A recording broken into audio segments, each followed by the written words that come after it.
Nokia, how a giant committed suicide. Once upon a time, Nokia was everywhere.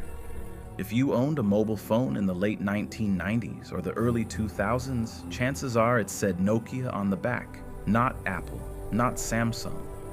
Nokia. They didn't just sell phones. They defined what a phone was.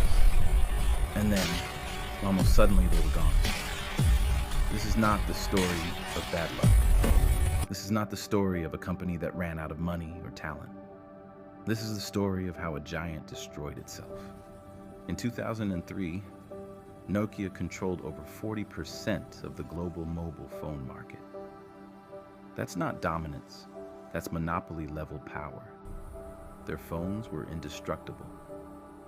Battery life lasted days. Signal strength was unmatched. The Nokia 3310 became legendary. Drop it, smash it, lose it.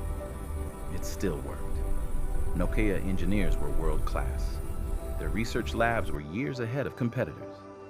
In fact, Nokia engineers had already built touchscreen prototypes, app-based systems, and mobile internet concepts years before Apple. But here was the problem. Nokia didn't believe people wanted them.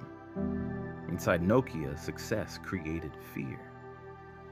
Executives became terrified of breaking what already worked. Every decision came down to one question.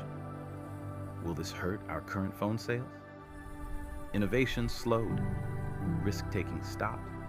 Politics grew. Teams stopped cooperating. Bad news stopped traveling upward.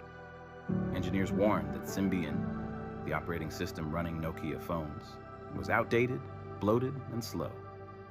But executives refused to kill it. Why? Because Symbian was safe, and safe felt better than change. Then, in 2007, Steve Jobs walked onto a stage and revealed the iPhone. A full touchscreen, no physical keyboard, apps, gestures. A completely new idea of what a phone could be. Inside Nokia, engineers panicked. Executives didn't. Some reportedly laughed. The battery life is bad. It's too expensive. Business users won't want this. They were right about the phone, but they missed the truth. Apple wasn't selling a device. They were selling a platform. Instead of reacting fast, Nokia hesitated. They tried to modernize Symbian instead of replacing it. They launched projects, canceled them, and restarted them. While Nokia hesitated, Android arrived. Samsung adapted. HTC adapted. Smaller companies adapted. Nokia didn't. When Nokia finally released touchscreen phones, they felt slow, confusing, and outdated. Developers avoided them. Users ignored them. Nokia phones weren't bad. They were just behind.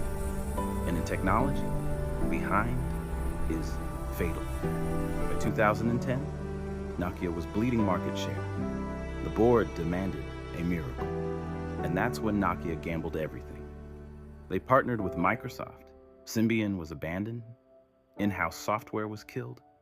The future would be Windows Phone. It was a decision driven by fear, not vision. Windows Phone looked clean, but had no apps. Developers ignored it. Consumers ignored it. Then Nokia made the final mistake. They announced their old phones were dead before the new ones were ready. Sales collapsed overnight. By 2013, it was over. Nokia sold its phone division for a fraction of its former value. A company that once ruled global communication was reduced to a footnote. Thousands lost their jobs. Entire divisions vanished. Ironically, Microsoft later shut the same division down. So what really killed Nokia? Not Apple, not Android. Nokia died from internal fear. Fear of disrupting itself. Fear of short-term loss. Fear of change. They chose comfort over courage. And the market showed no mercy. Today, Nokia still exists, but only as a shadow of what it once was. Its story is now taught as a warning, because the lesson is brutal. In technology, standing still is the fastest way to die. Nokia didn't lose the future, they refused to chase it, and the future moved on.